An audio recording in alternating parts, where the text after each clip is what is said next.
क्या देखिए कैसे आप पकड़ना पड़ेगा। अरे फिर से हटा ना। आ रहा है तो उठाइए।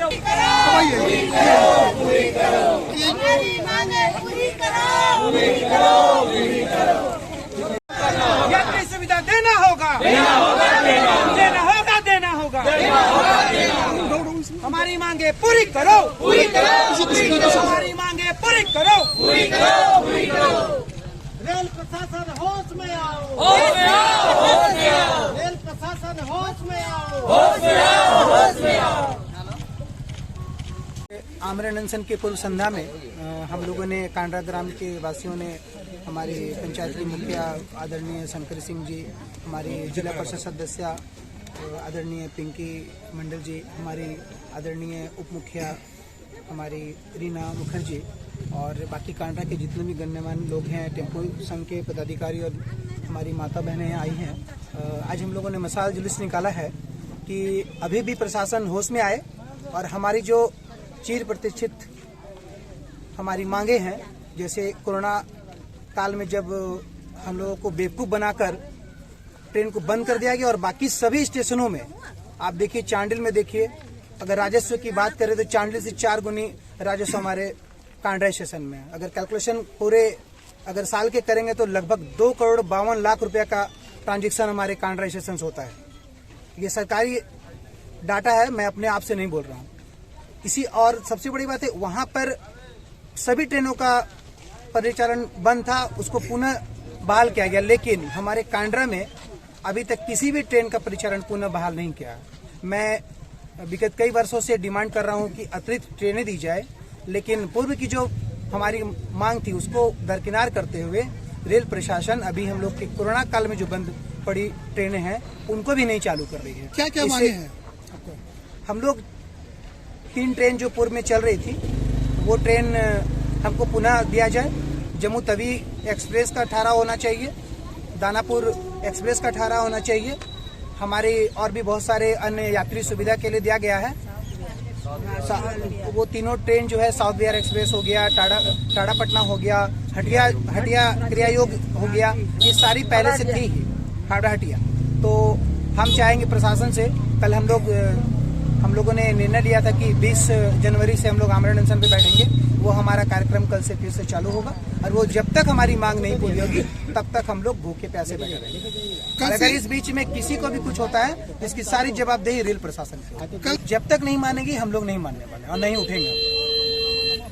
इसके लिए रेल को जो कदम उठाना होगा उठाएंगे, हम लोग उसके लिए एक्सेप्ट करते हैं, उसके हर कदम को एक्सेप्ट करेंगे। हमारी मांगे पूरी करो।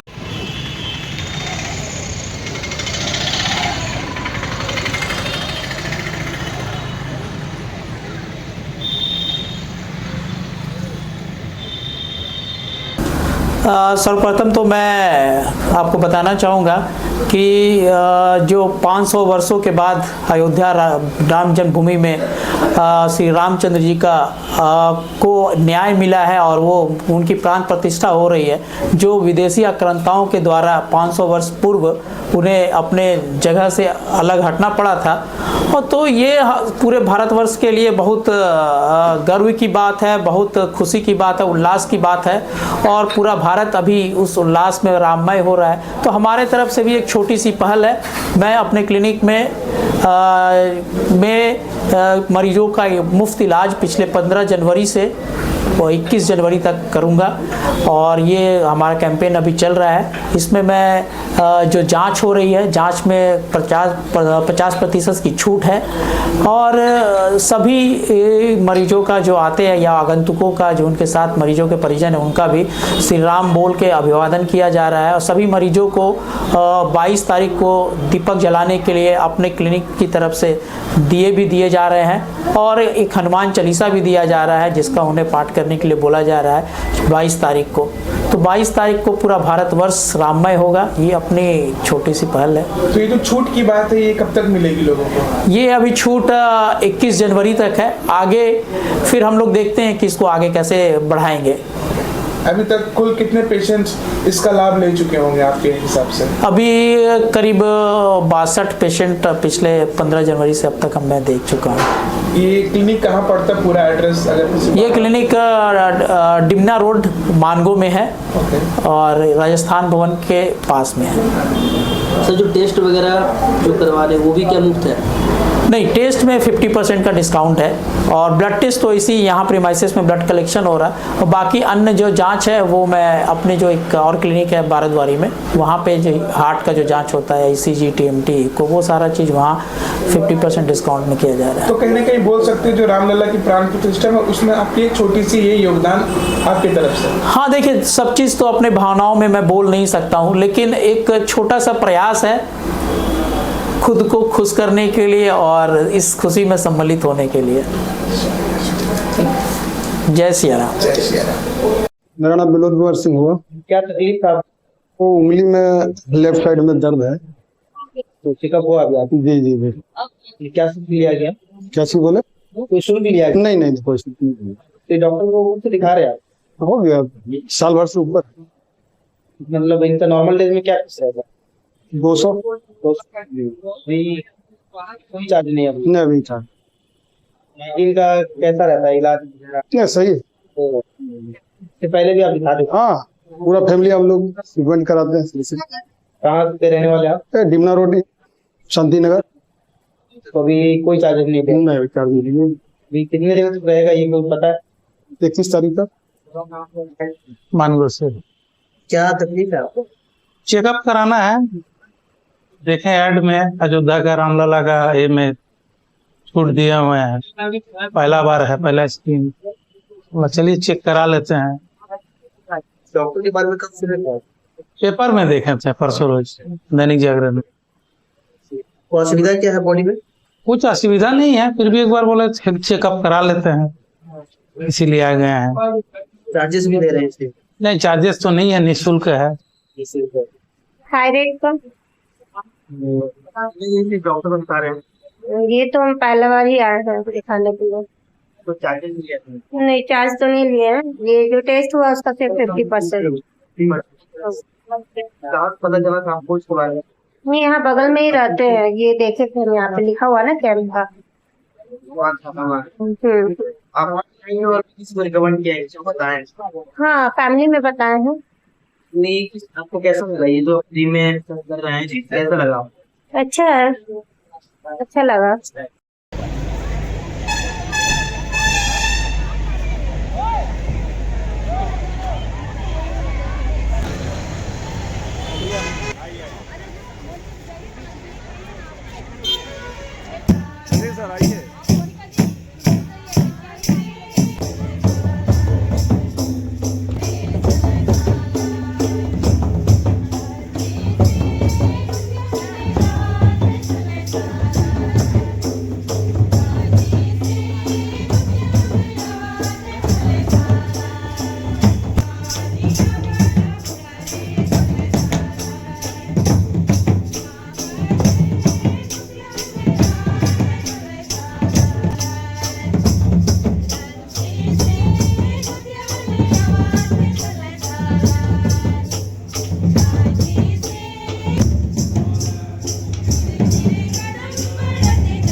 सहायता प्राप्त माध्यमिक शिक्षक संघ के पूर्वी सिंहभूम के हैं और भी संघ के सदस्य हैं।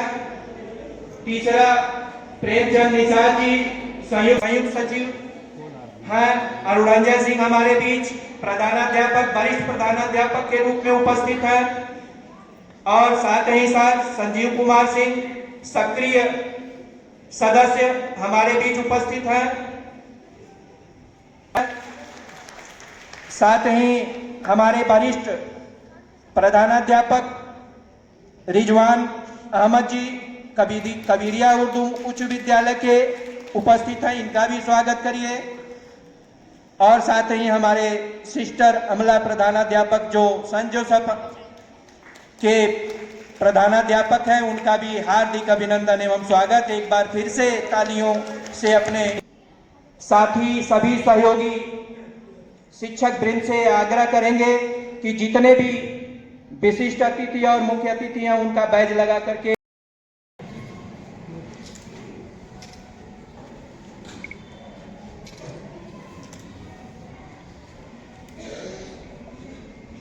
ताली बजा करके एक बार अभिवादन करें।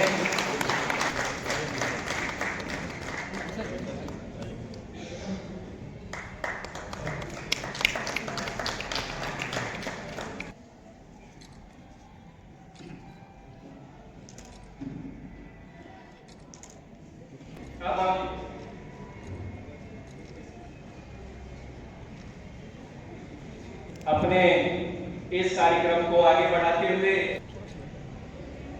कार्यक्रम का शुभारंभ दीप प्रज्वलित कर होता है। प्यार का कोई गीत सुना दो, प्यार का कोई गीत सुना दो। आए हो रहनुमा बनकर हमारे, अपने शब्दों से जीवन को संगीत बना दो। हमारे मुख्य अतिथि के लिए और विशिष्ट अतिथि के लिए जिस तरह पूनम की रात रोशन होती है, सलामत रहे आपका ये उज्जवल व्यक्तित्व। आपके आगमन से इस आंगन की शान बढ़ी है, आपके आने से इस आंगन की शान बढ़ी है। हमारे मुख्य अतिथि महोदय, हमारे विशिष्ट अतिथि महोदय, खंड प्राप्त प्राथमिक शिक्षक संघ जिला इकाई सचिव गोविंद बहादुर सिंह। आज थोड़ा ऊंचा लॉडली में बोलिए। आज हम लोग यहाँ की जिला इकाई की तरफ से हमारे जो केंद्रीय इकाई के सदस्य हैं, हमारे जो पदाधिकारी हैं, इनका हम लोग सम्मान समारोह यहाँ पर कर रहे हैं। और क्योंकि हम लोग वही करते हैं या उसी अनुसार हम लोगों का नेतृत्व जैसा हुआ होता है, उसी तरह से हम लोग संचालन करते हैं। और हमारे राज्य स्तरीय जो पदाधिकारी हैं, उनके सफल नेतृत्व से आज झारखंड सरकार प्रायः हम लोगों की सभी मांगे जो है मान चुकी है। और हम इसलिए अपने संघ की तरफ से, केंद्रीय समिति के सभी सदस्यों की तरफ से हम सरकार को भी बधाई देना चाहते हैं। हम लोगों की अल्पसंख्यक विद्यालयों की जितनी समस्याएं थी, प्रायः सभी समस्याओं का निदान लगभग हो चुका है। और कुछ समस्याएं ऐसी हैं जिनका निदान शीघ्र होने वाला है। इसी प्रसन्नता में हम लोगों ने तय किया कि आज हम लोग केंद्रीय समिति का एक सम्मान समारोह आयोजित करें। यदि हम लोगों की कुछ समस्याएं होंगी तो हम लोग सारे सदस्यों के बीच समस्याओं को लेकर प्रस्तुत हैं, अवगत कराएंगे। और हम लोगों की समस्याओं के समाधान के लिए केंद्रीय समिति के हर सदस्य अपना प्रयास। किन किन लोगों को सम्मानित करेंगे आज? हमारे केंद्रीय समिति के सचिव निरंजन कुमार सांगील और माध्यमिक प्राथमिक समन्वय समिति के सचिव रमेश कुमार सिंह, पीटर शेख और संजय सिंह पालवा जी, और इनके साथ और भी कुछ सदस्य हैं जो वरिष्ठ पदाधिकारी हैं संघ के। इन लोगों का सम्मान हम लोग कर रहे हैं। जमशेदपुर में से कितने शिक्षक हैं आप लोग? जमशेदपुर में लगभग 400 शिक्षक हैं। अल्पसंख्यक और सहायता प्राप्त 2 तरह के विद्यालय हैं और दोनों की नियुक्ति प्रक्रिया एक ही है और वेतन भुगतान की प्रक्रिया एक ही है। इसलिए हम लोग अल्पसंख्यक सहायता प्राप्त विद्यालय से लगभग। सर थोड़ा अपना पूरा नाम और पद बता दीजिए। मेरा नाम गोविंद बहादुर सिंह, मैं यहाँ की जिला इकाई का सचिव हूँ, अल्पसंख्यक सहायता प्राप्त शिक्षक।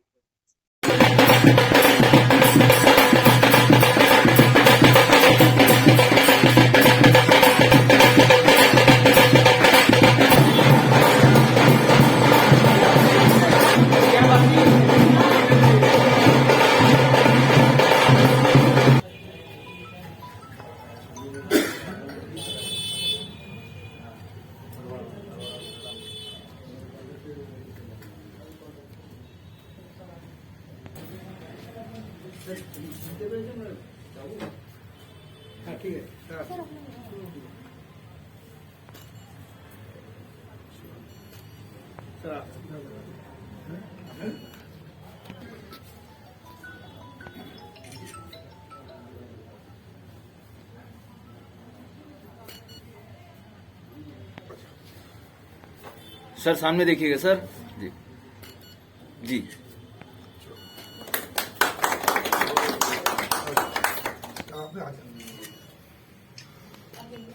मैडम आप भी आइए सर यहाँ पे।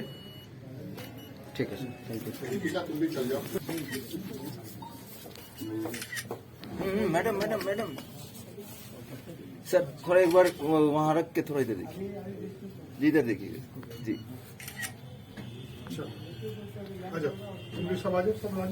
सौरभ भाई सामने देखिएगा। चलेगा, हाथ देखे हाथ हाथ देखे हाथ देखे लाओ करवा सके हैं।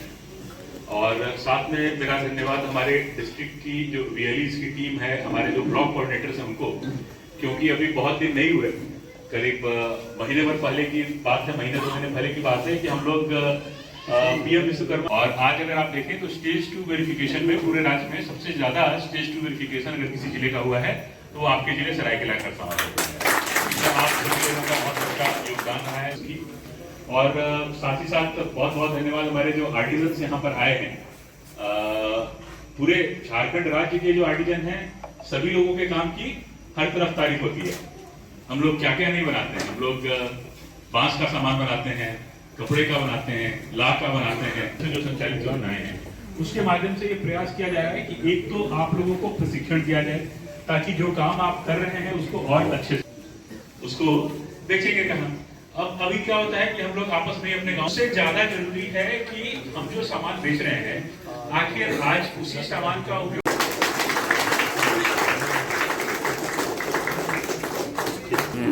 आज पीएम विश्वकर्मा कार्यक्रम के अंतर्गत एक वर्कशॉप का आयोजन किया गया एमएसएमई के सहयोग से। और इस कार्यक्रम के माध्यम से जो हमारे जिले के आर्टिजन्स हैं और एसएचजी ग्रुप से जुड़ी जो दीदियां हैं जो कि विभिन्न प्रकार के उत्पाद बनाती हैं, उनको विभिन्न योजनाओं के संबंध में जानकारी दी गई। और साथ ही साथ इस संबंध में प्रयास किया गया कि उनके द्वारा जो निर्मित उत्पाद हैं उनको बेहतर मार्केट मिल सके, उनकी बेहतर मार्केटिंग की जा सके। Thank you. आपका सवाल में ही इसका आंसर है। चुनौती कब बढ़ता है? जब कोई चीज, कोई बिजनेस, कोई एंटरप्राइज की कोई काम ज्यादा होता है, मार्केट में उसकी ज्यादा रिक्वायरमेंट रहता है, तभी चुनौती बनेगा ना। तो आज जो हिंदुस्तान में कोविड के बाद logistic industry, supply chain industry के ऊपर इतने बड़े जो योगदान था कोविड के टाइम में, उसके बाद से जब से लोग घर बैठ के सामान खरीदना, खाना खरीदना शुरू हो गया है, कोरियर इंडस्ट्री में या सप्लाई चेन इंडस्ट्री में, लॉजिस्टिक इंडस्ट्री में भले कितना भी कंपटीशन आने दो, आज मार्केट इतना बड़ा हो चुका है और 10 कंपनी की काम करने की जगह है। हमारी कंपनी 34 साल से काम कर रहे हैं, लेकिन हर साल हर महीना तरक्की इसलिए कर रहा है कि बाजार में कंपटीशन है, कस्टमर की सप्लाई चेन लॉजिस्टिक इंडस्ट्री की जरूरत है।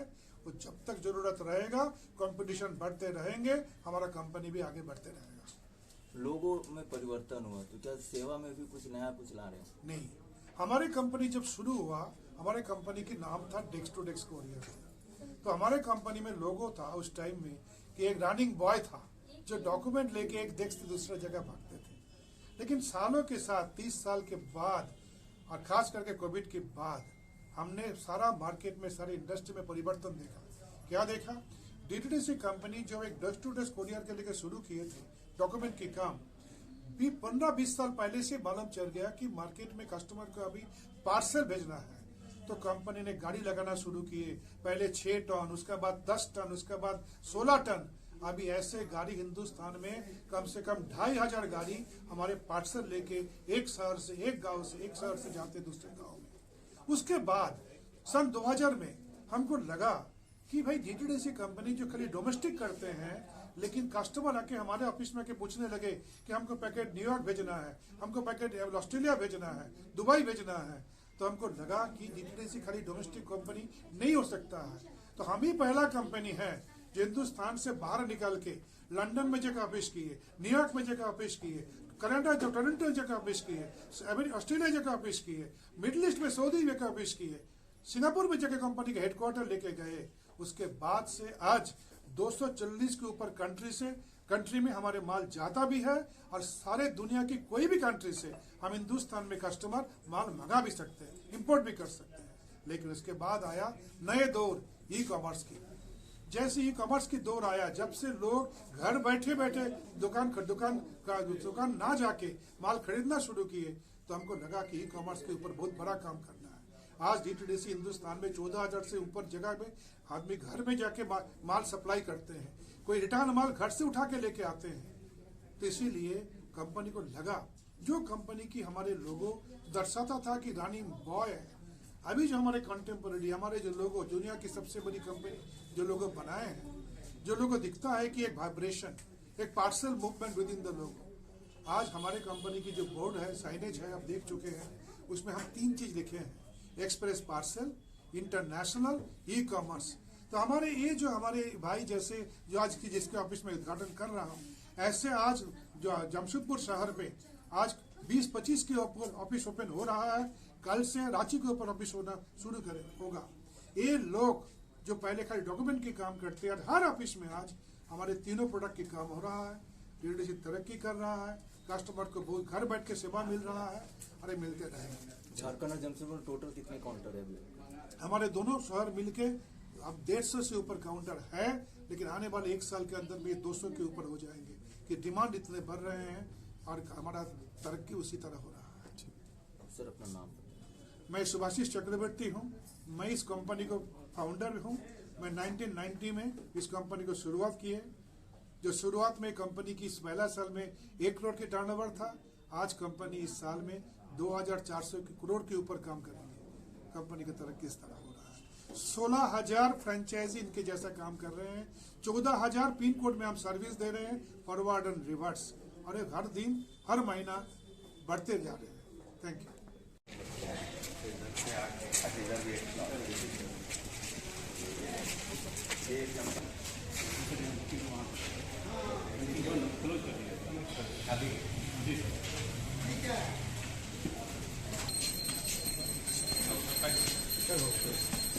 काउंटर है अभी काउंटर में